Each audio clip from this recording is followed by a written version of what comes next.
Hello, everyone. Welcome to the Testing Psychologist podcast, the podcast where we talk all about the business and practice of psychological and neuropsychological assessment. I'm your host, Dr. Jeremy Sharp, licensed psychologist, group practice owner, and private practice coach. This episode is brought to you by PAR. PAR offers the RIAS-2 and RIST-2 remote to remotely assess or screen clients for intelligence, and they also offer in-person e-stimulus books for these two tests for in-person administration. Learn more at parinc.com.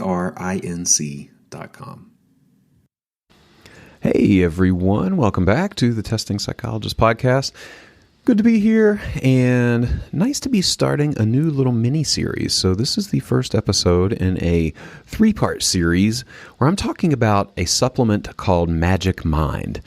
You might be thinking, why in the world are we talking about a supplement on the Testing Psychologist podcast? Well, I like to experiment on the podcast, and the idea is that the next few episodes will take us through my experience using Magic Mind, which is a nootropic and adaptogenic drink aimed at producing, quote, a sharper mind, steady energy, and less stress. So this is important for business and productivity and efficiency, or at least that's the way I'm framing it, and it just seemed like a fun thing to do. So the next three business episodes will chronicle my journey testing out Magic Mind. So I'm going to start today with the background and rationale for trying it. Next episode will focus on the current research on its ingredients and their effects. And then the last episode will talk about my reflections on using it in my daily life for a 2-week period. So let's get to it. If you are someone who enjoys biohacking and optimizing your performance as I do, then I hope you will enjoy this little mini-series.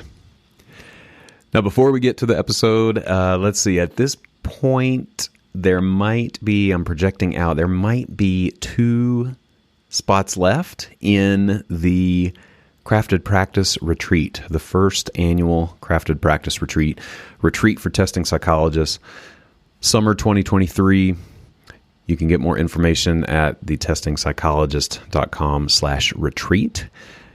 And I would love to have you join us for a time of spaciousness and connection and support and working on your business. Again, thetestingpsychologist.com/retreat. All right, let's start to talk about Magic Mind.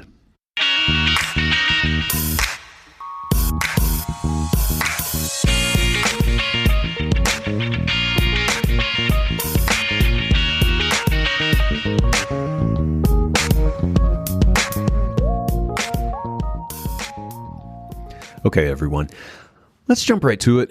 As I said in the intro, today is the first episode in the Magic Mind mini-series, and I want to give a little bit of background and rationale for even undertaking this experiment.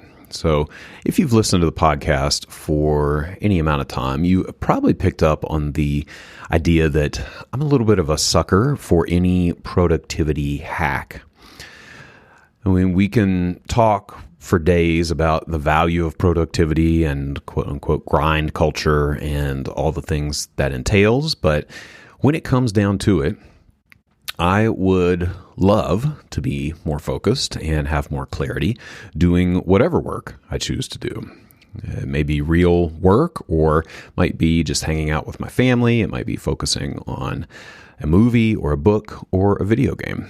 So the current state of our culture, I think, is that there are distractions all over the place, and there are plenty of reasons to not sleep well or take care of yourself. And this is one avenue, just one avenue, to potentially cut out some of the noise and give your brain a little bit of a boost in the activities that you're engaging in. So that's the, I think, ultimate underlying motivation to try something like this. Now, a second motivation, though, is that, so you might be saying, oh, well, I just drink coffee. Like, coffee does that for me. It helps me focus and stay dialed in.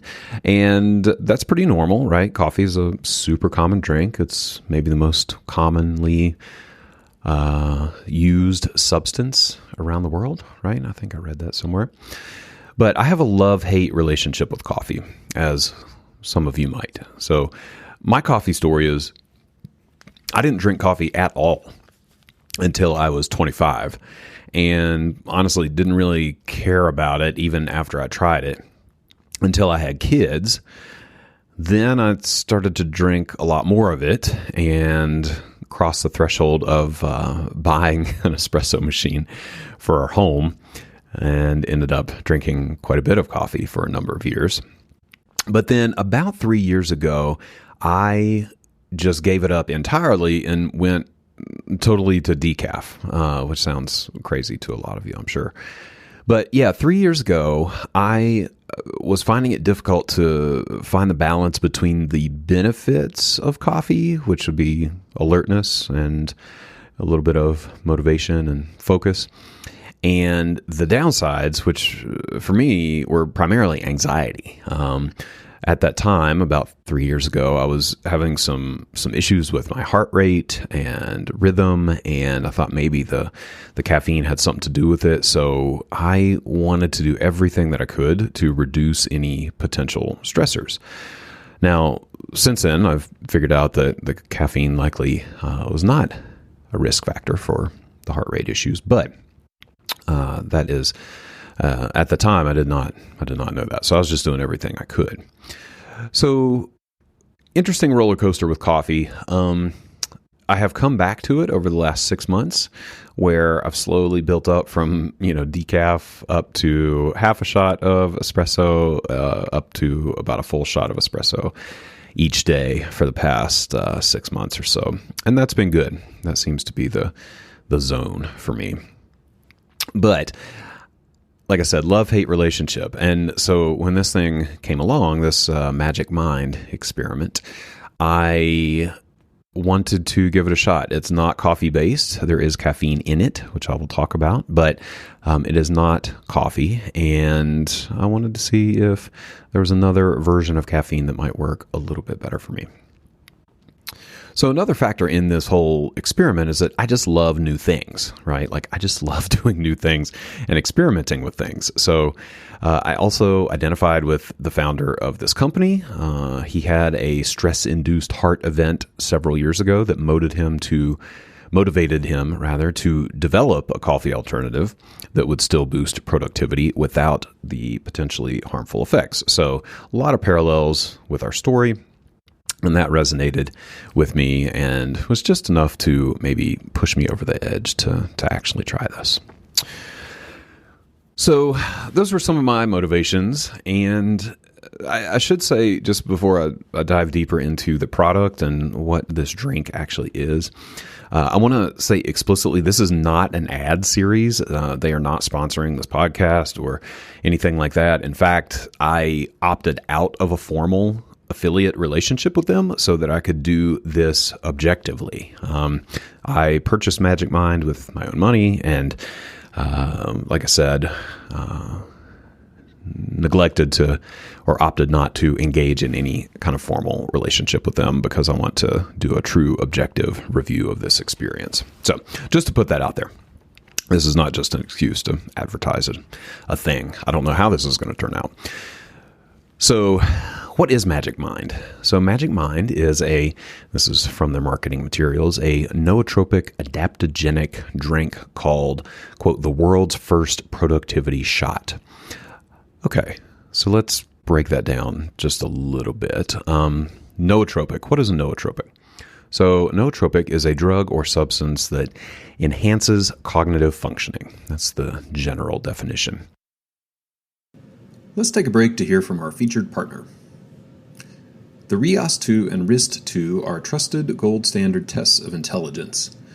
For clinicians using teleassessment, PAR offers the RIAS-2 remote, which allows you to remotely assess clients, and the RIST-2 remote, which lets you screen clients remotely for general intelligence. For those practicing in the office, PAR has in-person e-stimulus books for both the RIAS-2 and the RIST-2. These are electronic versions of the original paper stimulus books that are an equivalent, convenient, and more hygienic alternative, when administering these tests in person. Learn more at parinc.com/RIAS2_remote. All right, let's get back to the podcast. Basically, smart drugs, if you've heard of that term, smart drugs.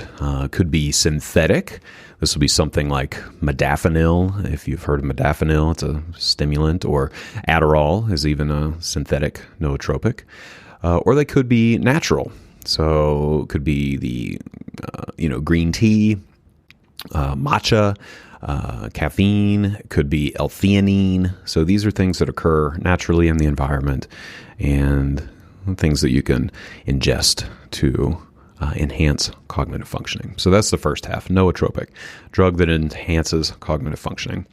Second part, adaptogenic, is a natural plant-based substance that helps the body respond to stress, anxiety, and fatigue to help increase well-being. So typically these are, like I said, plant-based.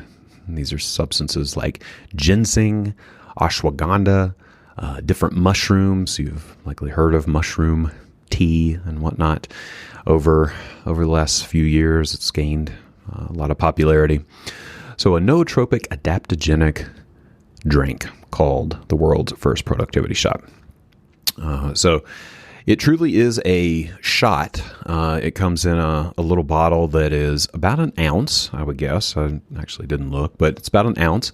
It's very dark green because of the green tea or the matcha that is primary ingredient. And that's what it looks like. So let's think about the main ingredients here. Main ingredients in Magic Mind, and again, I'll cover the research on each of these ingredients in the next episode. So this is more just letting you know what is in the substance. But matcha, which is green tea extract or green tea in a purified form. Bacopa monnieri, which is a plant. Lion's mane mushrooms. Turmeric. This is going to be tough. It's I'm struggling with the pronunciation. It's phosphatidylserine. Seems like there's a better way to say that. But it is another supplement. Vitamin C, cordyceps, which is a variety of mushroom, echinacea, which you may have heard of in cold remedies. Vitamin D3, ashwagandha, which is an anxiety reducer.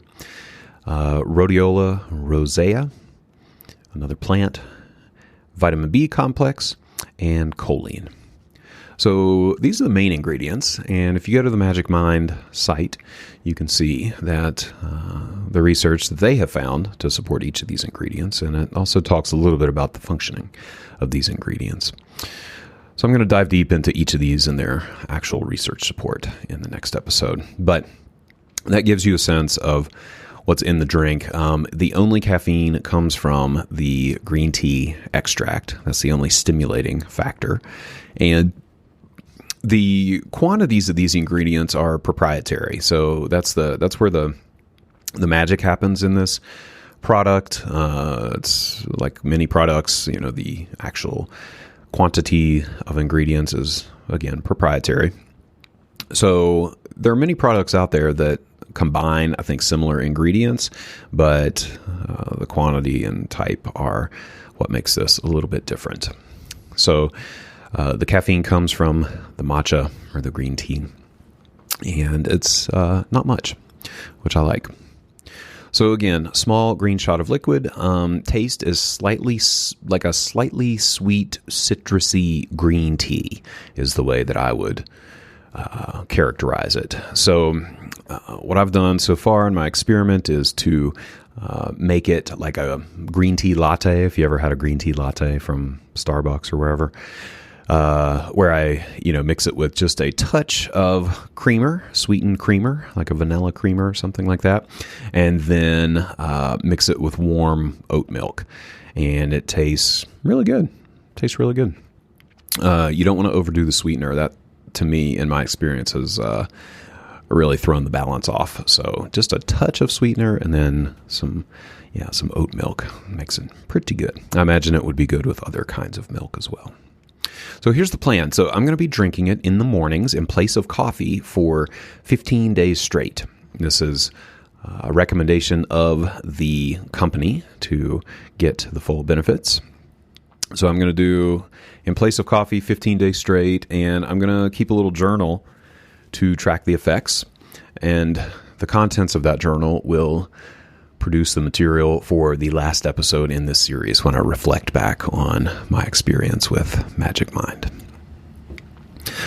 So that's it for the introduction and background. As I said, next episode I'm going to dive deeply into some of these, all of these ingredients. So if you've ever wondered about the effectiveness of some of these homeopathic or nootropic or adaptogenic ingredients, next episode will likely be quite informative for you. All right. Thank you for checking this out. Thanks for going with me on another experimental ride through the business world, this time focusing on productivity and brain hacking. And I look forward to seeing where this goes. All right, y'all. Thank you so much for tuning into this episode. Always grateful to have you here. I hope that you take away some information that you can implement in your practice and in your life. Any resources that we mentioned during the episode will be listed in the show notes, so make sure to check those out. If you like what you hear on the podcast, I would be so grateful if you left a review on iTunes or Spotify or wherever you listen to your podcasts. And if you're a practice owner or aspiring practice owner, I'd invite you to check out the Testing Psychologist Mastermind groups. I have mastermind groups at every stage of practice development, beginner, intermediate, and advanced. We have homework, we have accountability, we have support, we have resources. These groups are amazing. We do a lot of work and a lot of connecting. If that sounds interesting to you, you can check out the details at thetestingpsychologist.com/consulting. You can sign up for a pre-group phone call and we will chat and figure out if a group could be a good fit for you. Thanks so much.